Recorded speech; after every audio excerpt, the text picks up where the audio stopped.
Started? Okay. All right. So introduce yourself. Okay, my name is Angela Mitchell. I teach the Stillwater Choir, 9th grade men's choir, and varsity men's choir here at Stillwater High School. Awesome. So at what age did you start getting involved in music? I started piano lessons in 5th grade. That was the first time I really got involved in music, although, I always sang in like little children's choirs at my private school and church. But piano was my first involvement with music, and then I joined choir in 7th grade.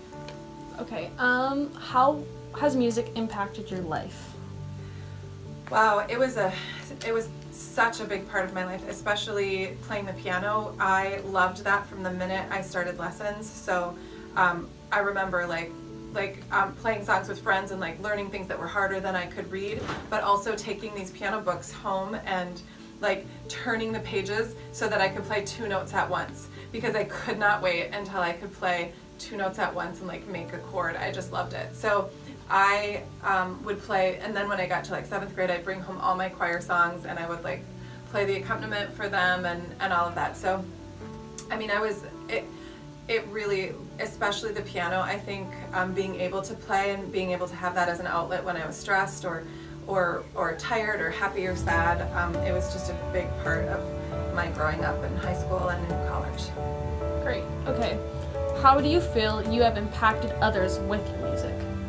Well, I think music is such a gift, and I think that there are so many students for sure who over the years maybe never would have tried choir, never realized like how great it is to sing well together and just to sing together and be part of that community. So I took a different path. I never thought that I would be a choir director, but it turned out that I was, and I loved it. So I can't tell you how many students I've had over the years who in a different school system maybe would never have found a love of singing in choir like they have here. So I think that carries on with your whole life. So these people will end up having kids, and those kids will sing in choir and love music and form friendships that they otherwise wouldn't have. Very true. Why did you continue your music education? Meaning outside of high school? Mm-hmm. Yeah. Well, again, I mean, I sort of in high school, like I was a really good student. I could have done anything, but because I played the piano all the time and because choir was so important to me, I mean, it was the one thing that I was super passionate about, the one thing that I knew I was good at and I really loved. So I think, I couldn't picture myself doing anything else at that time when I first went to college. I just really knew that I wanted to study piano, that I wanted to get my master's in that and then my doctorate and ultimately teach in a college. And so it wasn't until college that I started to miss choir and experiment with vocal music education. But truly, I just think that was always my path.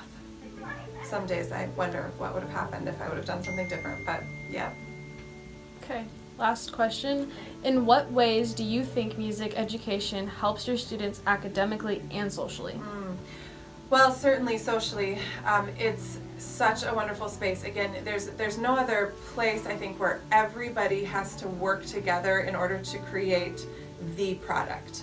In most other classes, you're still working independently. Maybe you have small groups and you're learning to work in groups, but truly in music, we are coming up with one product together.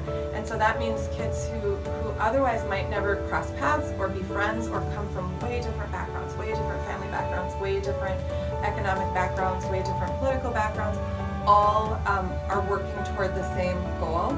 And when you do something well, no matter who you are, you feel good about yourself. And so I think socially that has just been so great to see. And academically, I think, studying music and learning the patience involved in learning music. So you're handed a piece of music and it is really hard and you don't like it at first because it's so hard, or it just doesn't feel good, it doesn't sound good, it doesn't make sense. And to teach that perseverance of, wow, when I worked hard at this and it was slow going and it wasn't working, and then it suddenly does. Like there's nothing else except maybe sports, where you're just trying something over and over and over and getting better. And I think that music teaches patience And patience is needed in all your academic classes so that you have that confidence when you go into math class and you go like, I just do not understand this equation at all, but I know I can get it. I know I can get it if I just am patient with it.